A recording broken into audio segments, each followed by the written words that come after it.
জীবনের প্রথম কাপড়টা অন্যের হাতে পরতে হয়, শেষ কাপড়টাও অন্যের হাতে পরতে হয়। তবে কিসের এত অহংকার?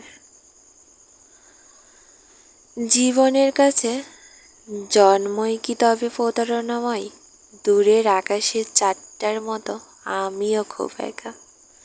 কোথাও আগুন নাই, কোনোখানে উড়ছে না চাই, অথচ আমি সারাক্ষণ হৃদয় পোড়ার গন্ধ পাই। খুব বেশি প্রয়োজন না হলে কেউ কাউকে মনে রাখে না। প্রতিটা মানুষই বহুরূপী। আমরা তাকে ঠিক ততটাই চিনতে পারি যতটুকু সে আমাদের সামনে তুলে ধরে।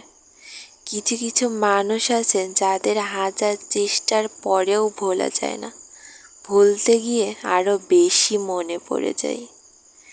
মানুষ একসাথে থাকার চুক্তিবদ্ধ হয়েও বিচ্ছেদ করে, অথচ পাখি সঙ্গী হারালে উপসে মরে। বিষধর সাপের চেয়েও বেশি ভয়ঙ্কর হলো অকৃতজ্ঞ ও স্বার্থপর মানুষগুলো। পৃথিবীতে নীরবতার চেয়ে ভালো কোনো বিরোধিতা নেই। হয় ভালো থাকার জন্য, না হয় ভালো রাখার জন্য।